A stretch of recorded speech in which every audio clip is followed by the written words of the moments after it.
So, we have just discussed about the classification of halides on the basis of hybridization. Now, the second type, classification of organic halides on the basis of number of halides, means how many halogens are present. On this basis, we can see these are various types. First, monohalide. What do you mean by monohalide? Single halogen. Okay, only one halogen. As for example, CH3Cl. Second type, dihalide, means two halogens present. And dihalides are classified into three parts: vicinal, gem, and independent dihalide. What do you mean by vicinal dihalide? Vicinal means vicinity. So when two halogens are present at the adjacent carbon, that is called vicinal dihalide. What is the meaning of gem dihalide? Means the two halides present at the same carbon. And independent means two halogens are present at anywhere. As for example, if one is present at first position, another is present at third or fourth or any another position. Okay. One example of dihalide is what? CH2Cl2, which is called methylene dichloride. And you know what is the use of methylene dichloride? That used as a solvent. Similarly, trihalide means three halogens. Example, CHCl3. What is the name of this? Chloroform. All of you know what is the use of chloroform? It's used as a anesthesia. Okay, you know what is the use of anesthesia. And now there is a latest anesthesia. Chloroform is not used as an anesthesia. It is banned. Let us ask why it is not used for the anesthesia. Now another use of this chloroform is solvent. It's a very good organic solvent in which many organic substances can be synthesized. Another example of trihalide is CHI3, which is called iodoform. What is the use of iodoform? It is used as an antiseptic. Can you tell me any another example of antiseptic? Yes, tincture of iodine, that is also used as antiseptic. Okay. So now just I ask you why chloroform is now banned as anesthesia. Or my second question, why chloroform is always stored in dark brown bottle and filled up to the rim. If you go to the chemistry lab, you will see the chloroform is always stored in a dark brown bottle and it is completely filled or it should be sealed. So question is why? Why it is kept in brown bottle? Why it is sealed? Why it is filled up to the rim? Because chloroform has great affinity with air and sunlight and it reacts with oxygen in the presence of sunlight to form highly poisonous gas, that is phosgene. And phosgene is highly poisonous gas. A person can fatal also. And it was used during the Second World War also. So this is the reason that now it is not given as an anesthesia to the patient. Otherwise, sometimes what happens, the patient die also because chloroform reacts with that light and air to form poisonous gas. So when excess of chloroform is inhaled by the patient, they can die even also just because of this poisonous gas. So this is the reason it is banned. Now, if there is a 4 halogen present, that is called tetrahalide. And the example of tetrahalide is what? CCl4, which is called carbon tetrachloride. And you know it is also used as a fire extinguisher. And it's also a very good solvent for the organic solvent, we can say. So these are the classification of halides on the basis of hybridization and on the basis of number of halides. Now, next we will discuss about, so now this chapter has been classified into 3 parts. One is the classification of halides, types of halides. Second, properties, that is physical properties and chemical properties of halides, and preparation of halides. So now we will discuss about the preparation of halides, but before preparation of halides, we can discuss some physical properties of organic halides. When we discuss about the physical properties, what physical properties we discuss? That is first, boiling point. As we know, the boiling point, already you have you read in class 11th also, the boiling point depends on so many factors. The one factor, number of carbon. As the number of carbon increases, boiling point also increases. As you can see this example, CH3Cl, CH3CH2Cl, or we can say methyl chloride, ethyl chloride, propyl chloride. So as the number of carbon increases, boiling point increases because increase of molar mass and chain also. Now the second, in case of isomerism, you know, as for example butane and butane having one chlorine. So there is a two isomeric form possible, one chlorobutane and two chlorobutane. If I ask in one chlorobutane and two chlorobutane which boiling point is higher, because the number of carbons are same and number of halides is same. So in that case what we see, whether the straight chain or branch. So in case of isomeric form, one chlorobutane is straight chain and two chloro is branched.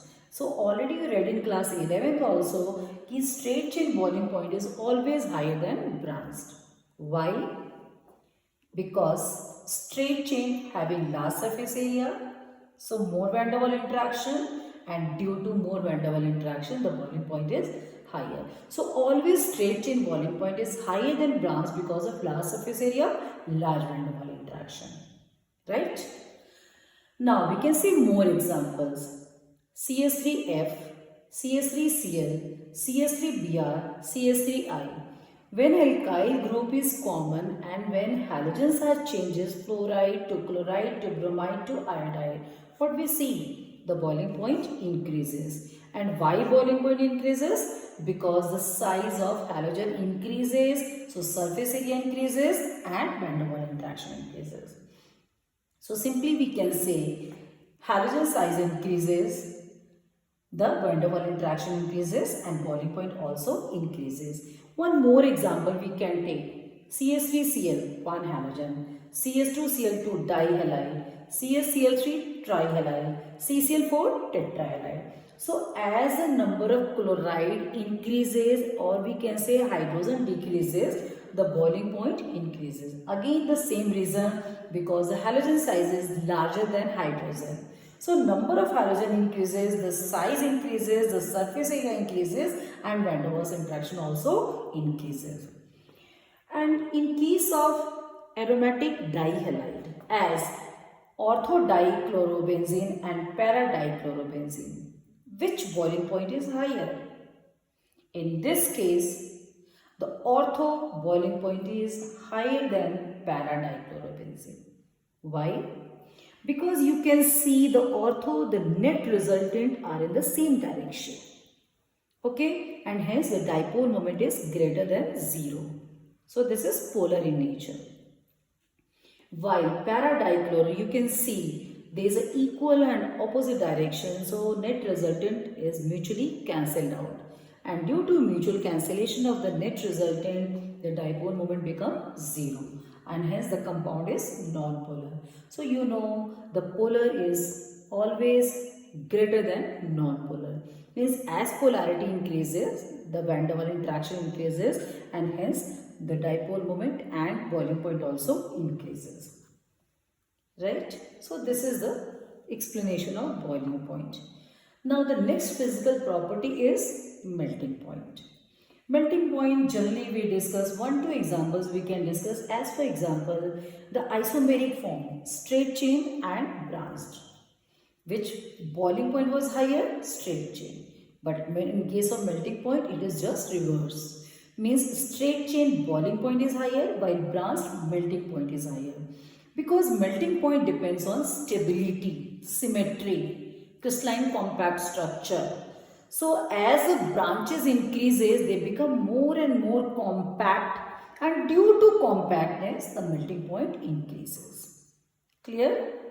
So this is the reason that branch has higher melting point than straight chain. Now just we have discussed orthodichlorobenzene and paradichlorobenzene. In that case also, orthodichlorobenzene boiling point is higher, while para-dichlorobenzene melting point is higher rather than ortho-dichlorobenzene, because again melting point depends on symmetry. You can see the para-dichlorobenzene are more symmetrical, it is more symmetrical than ortho. So if it is more symmetrical, more crystalline compactness and hence high melting point. The third is solubility. Now, the solubility depends on, already we have read in solution chapter, the solubility depends on like dissolves like. Means the polar soluble in polar solvent and non-polar compound soluble in non-polar solvent. Means we can say like dissolves like. So now there is a one question in alkyl halide. Already we know alkyl halide is although polar in nature, because why it is polar in nature? Because in carbon and halogen, which one is more electronegative? Halogen. So halogen carry partial negative charge and carbon carries partial positive charge. So what we can conclude? Because of there is a charges present for negative and positive, that is what nature? That is polar in nature. So although alkyl halide is polar in nature, if it is polar in nature, it should be soluble in water. But no.